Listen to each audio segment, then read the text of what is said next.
कि इन किसानों को बॉर्डरों से हटाया जाए। सुप्रीम कोर्ट के मुख्य न्यायाधीश ने कहा इस देश में प्रजातंत्र है और प्रजातंत्र ये अधिकार देता जब तक आंदोलन हिंसक नहीं होता है उस पर कोई कार्रवाई नहीं की जा सकती। और आज जो कार्रवाई की गई है वो सरासर उल्लंघन है इस देश के कानून का। ये कोई ऐसा नहीं है कि अनजाने में घटना हुई। 26 जनवरी पे जो षड्यंत्र था जिसमें ये सफल नहीं हुए, जिसमें इनका चेहरा जल्दी उजागर हो गया, ये जिस तरह का माहौल वातावरण देश में 26 जनवरी पे बनाना चाहते थे, दोबारा से उसी तरह के षड्यंत्र ये रच रहे हैं। बार बार इन्होंने ऐसी हरकतें की हैं, ये इनका नया एक रणनीति। इनको पता है कि 5 तारीख की जो रैली है वो देश के तमाम पिछले रिकॉर्ड जो है उनको ध्वस्त कर देगी। पूरे देश का किसान एक बड़ा जनसैलाब उस दिन मुजफ्फरनगर की तरफ बढ़ने का मन बना चुका। ये रिपोर्ट है सरकार के पास। किस तरह से उसमें व्यवधान डाला जाए, किस तरह से अड़चन पैदा की जाए, वातावरण खराब किया जाए, उसको लेके जानबूझ के ये मामला किया गया ताकि हरियाणा का आदमी एग्रेसिव होके सरकार से भिड़ जाए, यही लठ बजता रहे। जो लाखों लोग हरियाणा से जाने वाले हैं वो रुक जाएं। हमको इस षड्यंत्र को, जैसे हमने आज से पहले तमाम षड्यंत्र फेल किए, इसको भी फेल करना। हमने अभी कॉल दी, हमने उसके विरोध में अभी कॉल दी है। 5 बजे तक हम हरियाणा के तमाम सड़कों को बंद रखेंगे, लेकिन उसके साथ ही हमने अपने साथियों से ये अपील की है कि हिंसा ना होने दें। पुलिस के उकसाए हुए के बाद भी संयमित रहें। ये परीक्षा की घड़ी शांतिपूर्ण तरीके से 5 बजे तक तमाम रास्ते हरियाणा के बंद रखे जाएंगे। ऐसी संयुक्त किसान मोर्चे की कॉल। और आपसे भी मैं निवेदन करूंगा, क्योंकि यहां से लौटने के बाद मुझे पता है कि आप अपने टोल पे जाएंगे। बंद तो हमको करना, लेकिन हिंसा नहीं होने देनी। सरकार चाहती है कि हम हिंसा करके यहां उलझ जाएं। उनके पास और कोई रास्ता नहीं है 5 तारीख की भीड़ को रोकने का। वो वातावरण को खराब करके उसको, इस भीड़ को वहां जाने से रोकना चाहते हैं। तो मेरी हरियाणा के तमाम जितने भी अपने यहाँ जो बैठे हैं वो सब एक्टिव लोग हैं, एक्टिविस्ट हैं, सभी क्रांतिकारी हैं और निरंतर इसमें शामिल हैं। इसके कर्णधार हैं, इसको लेके आगे बढ़ रहे हैं। आप संयमित होके इस 5 बजे तक की कॉल का पालन करें, वातावरण को ना बिगड़ने दें। बहुत ही घटिया स्तर पे ये सरकार आ चुकी है। इतनी निर्लज्जता के साथ इतना बड़ा आंदोलन जो इतिहास में, भारत के इतिहास में ही नहीं, जो दुनिया के इतिहास में सबसे बड़ा, लंबा, मजबूत और शांतिपूर्ण तरीके से चलने वाला आंदोलन आपने एक इतिहास रचा, दुनिया में एक इतिहास रचा। सरकार उसके बावजूद भी ये जो सरकार, ये पूंजीपतियों के जो दलाल, नीति आयोग में फैसला हुआ, नीति आयोग में ये फैसला लिया गया, तमाम वित्त मंत्री और तमाम अधिकारियों को ने बैठ के फैसला लिया कि देश के 400 रेलवे स्टेशन बेच दिए जाएं, 900 रेल के रूट बेच दिए जाएं, 1600 किलोमीटर रेलवे लाइन को बेच दिया जाए। देश में जितनी भी डिफेंस की जमीन, पीएनटी की जमीन, रेलवे की जमीन जो खाली पड़ी है उसको बेच दिया जाए। मतलब लोगों के विरोध का डर नहीं, खौफ नहीं है इनको। ये वो जमीनें हैं जो शहरों के बीच में आ गई। हिसार कैंट की सरप्लस जमीन को किसी सेठ को दे दिया जाएगा क्योंकि कैंट शहर के अंदर आ गया। ऐसे दिल्ली में हजारों हजार एकड़ जमीन रेलवे और उसकी पड़ी हुई है, सबको बेचने के लिए निकाल दिया।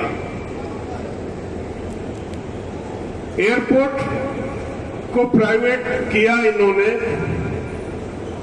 हवाई जहाज प्राइवेट चलने लगे, हवाई अड्डों का रखरखाव देश के धन्ना सेठ करने लगे। आम आदमी को शायद उससे ज्यादा कंसर्न नहीं, आम आदमी पे ज्यादा फर्क नहीं पड़ता क्योंकि हवाई जहाज आम आदमी की सवारी नहीं, लेकिन रेल इस देश के उस गरीब की सवारी है जिसके पैरों में चप्पल नहीं, जिसके तन पे कपड़ा नहीं। हजारों लोग हिसार से दिल्ली नौकरी करके घर लौटते हैं क्योंकि रेलवे का किराया सबसे कम, मासिक पास बनवा लेते हैं और हिसार सरसा तक के लोग जो हैं डेली अप डाउन करके नौकरी कर लेते हैं। अगर अडानी की रेल यहां पे चलती है तो उस पास वो जो 100 रुपए में पास बनता है दिल्ली अप डाउन का, वो 100 रुपए में नहीं बनेगा। हमारे पूरब के लोग जो हमारे आंदोलन में आते थे वो रेल के माध्यम से आते थे और एक जन सैलाब आता था भारतीय किसान यूनियन में। हमारी जो रीढ़ थी वो मध्य यूपी और पूर्वी यूपी थी। हजारों हजार महिलाएं और आदमी अपना सर पे सामान रख के और रेल में बैठ के आ जाते थे। मैं अब कई दफे कहता हूं पूरब वालों को क्या हो गया, तुम आते क्यों नहीं? कहने लगे जी जो 100 रुपए में काम चलता था वो 1500 रुपए में हो गया। बिना रिजर्वेशन के स्पेशल ट्रेन चल रही है, बिना रिजर्वेशन के चढ़ने नहीं देते हैं। 100 का काम 1500 में होने लगा। उस दिशा में देश को लेके जा रहे हैं। शिक्षा का निजीकरण, हॉस्पिटलों का निजीकरण, रेलवे का निजीकरण, कृषि निजी हाथों में, मंडी निजी हाथों में और देश का पूरा गल्ला निजी हाथों में। ये तय था, नाराजगी थी लोगों की, 126 सीटें तय हो गई थी, लेकिन आप इतने सेंटिमेंटल हो। पुलवामा में 43 हमारे बच्चे, इनके नहीं, हमारे बच्चे आरडीएक्स से उड़वा दिए 43 बच्चे, और आपने जो है वो हिंदू मुस्लिम जगा दिया और आपकी चोटी खड़ी होगी। और आप इनके करतूतों को 5 साल के कर्म भूल गए। आप इनके पीछे भाग लिए। नौजवान को कहें वो आदमी आए, बोला नहीं ये तो मामला देश का है, देश का। वो देविंदर सिंह डीएसपी जो पुलवामा में तैनात था, वो एक आतंकवादी के साथ पकड़ा गया। वो आतंकवादी जिसके सर पे 20 लाख रुपए का इनाम था, वो देविंदर सिंह की गाड़ी में था। है याद आपको? बोलते बहुत जल्दी हो। वो पकड़ा गया और जब उसे पकड़ा जिस अधिकारी ने, उसने धमकी दी कि तुझे भुगतना पड़ेगा, तू जानता नहीं मैं कौन हूं। लेकिन अधिकारी सब किस्म के मजबूत था और पकड़ लिया। लेकिन हुआ क्या पता है? देविंदर सिंह कहां गया? उसकी जमानत ले ली गई, उसकी जांच बंद कर दी गई, क्योंकि वो 43 आदमी किसी ने नहीं मारे थे। ये जो लोग बैठे हैं सत्ता में, जिनको राज चाहिए था, 43 आदमी मार के राज ले लिया। इलेक्शन आएगा फिर मरवाएंगे कुछ लोग, इसलिए चुप बैठे। यूपी में अभी होने वाला, देखना, हिंदू मुस्लिम होगा या कोई जातीय विद्वेष होगा, होने वाला। तमाम किसान इनके खिलाफ। यूपी में पंचायत के चुनाव हुए थे अभी 2 महीने पहले, 3026 सीटें थी। 3026 में से 600 उम्मीदवार बीजेपी के जीते, 2400 उम्मीदवार हारे बीजेपी के। लोगों ने तो अपना जनादेश दे दिया, 3000 में से 2400 को हरा दिया यूपी में। लेकिन फिर क्या हुआ? जो जीते थे या तो पैसे से टूटा, 50 लाख से खरीद शुरू हुई और 1.5 करोड़ तक रुपया दिया गया। 90% जिला पंचायत के अध्यक्ष बीजेपी के बने, 90% सीट हार गए और 90% पंचायत में अध्यक्ष इनके बने। 1.5 2 करोड़ में एक मेंबर को खरीदा गया। और जहां मेंबर बिका नहीं, वहां उसको पुलिस ने फार्म नहीं भरने दिया, उसको पोलिंग स्टेशन तक नहीं पहुंचने दिया। तरह तरह के उस पे इस तरह का एक लालाजी थे, मेंबर बन गए और वो इनके पास नहीं थी उसकी वोट। 5 करोड़ रुपए का नुकसान उसका 3 दिन में किया और कहने लगे तू चल, कब तक चलेगा। 5 करोड़ का घाटा जब करा दिया उसका, उसके बाद उसने हथियार डाल के बीजेपी में वोट दी। तो ये गुंडे भी हैं, बदमाश भी हैं, ये बेईमान भी हैं।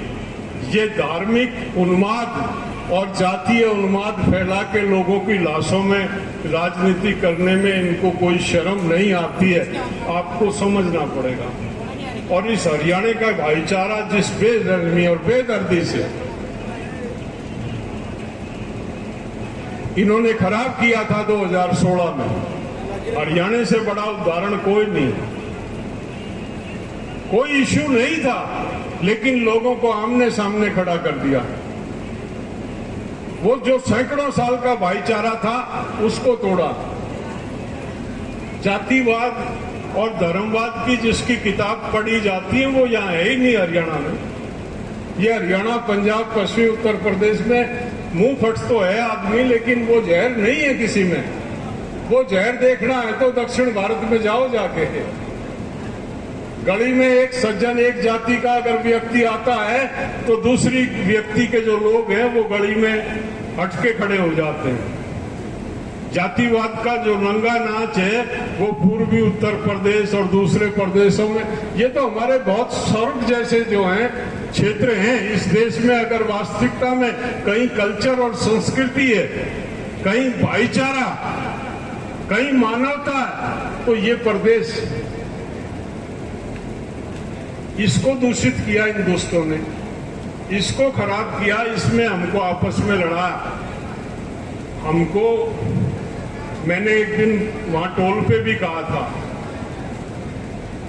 इस देश में कुछ ऐसे ताकतें रही हैं जो हमेशा से अपना वर्चस्व कायम करने के लिए खेल खेलती रही। जब न्याय देने की बात आती है तो ये शोर मचाते हैं, इकट्ठे हो जाते हैं।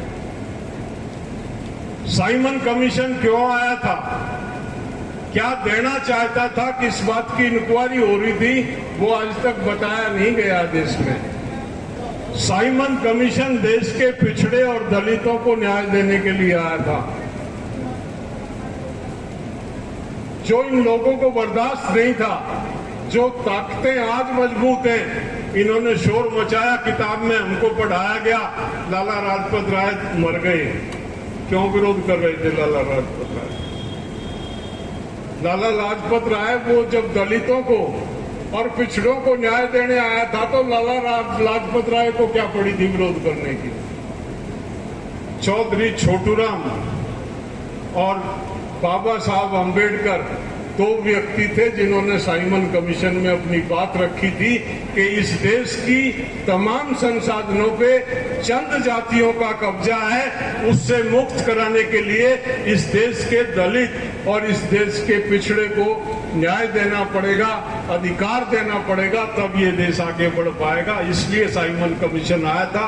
और कहीं आज तक किसी ने नहीं पढ़ा कि बाबा साहब अंबेडकर और जो चौधरी छोटूराम दो व्यक्ति उसके सामने पेश होके तो उन्होंने बात उठाई थी। कोई नहीं पढ़ा था, कोई नहीं बताता। सरदार भगत सिंह ने अपनी किताब में लिखा, सरदार भगत सिंह ने लिखा, अगर मुझे मौका मिला और मैं जेल से छूटा तो जिस तरह की व्यवस्था, इस वर्ण व्यवस्था इस देश में है, उसके खिलाफ मैं बाबा साहब अम्बेडकर के साथ मिलके एक बड़ा जो है वो जागरण अभियान छेड़ूंगा और एक बड़ी लड़ाई छेड़ूंगा, ऐसा भगत सिंह जी का सोच था और मानना था। लेकिन इन्होंने कभी भी उन बातों को उजागर नहीं होने दिया जिससे समाज में जागृति आई। बहुत समय निकल गया, बहुत पानी बह चुका है, अब बहुत कम संसाधन बचे हैं। अब हमको अपने वजूद को अगर बचाना है, अपने बच्चों के भविष्य को अगर हम देखना चाह रहे हैं, तो हम अब तो समझते हैं। ये कह रहा था अभी डिम्पी, कह रहा छोटू राम जी ने कहा दुश्मन पहचान ले, बोलना सीख ले, और इस थोड़ा सा खुला मन बना के बड़े विजन के साथ उन लोगों ने जिन्होंने समाज में, ज्योतिबा फूले को पढ़ लो, जिन्होंने समाज में काम किया, पूर्वा के जैसे गिरसत ना होके खुले मन से पढ़ लो, रास्ता दिखाई दे जाएगा, राह बन जाएगी और आगे निकल जाओगे। ना तो ये ऐसे ही लूटेंगे, इन ठगों का राज है। हम जैसे, मैं भी भाषण सुन के बड़ा हुआ, ये खा गया मेरे 8 साल। इसने कहा मैं 35 साल से, मुझे 43 साल हो गए डिप्टी। हमारी पहली गिरफ्तारी 13 अगस्त 1978 को भारतीय किसान यूनियन का हमने पहला अटैक मुरारजी की कोठी पे किया था, मैं उसमें था 13 अगस्त 78 का। उसके बाद 15 अगस्त को मुरारजी का भाषण पढ़ना कभी गूगल पे, 30 मिनट के भाषण में 27 मिनट वो किसान और कंझावले पे बोलता रहा था, बोलना भूल गया था प्रधानमंत्री। तो हम उस लड़ाई में ट्रेनिंग ली हमने और उस लड़ाई से आज तक चल रहे, 43वां साल पूरा कर लिया। लगे रहेंगे, लेकिन आपके सहयोग के बिना निपटेगा नहीं मामला। बड़े बड़े नेता आपको समझा के चले गए। हम तो कई दफे ये सोचते हैं जिन्होंने चरण सिंह और छोटू राम की ना सुनी, हमारी क्या सुनेंगे। फिर भी लग रहे हैं कि निशाद सुन दो। आपने सुना, सम्मान दिया, मैं आपका आभारी हूँ। धन्यवाद। जय किसान।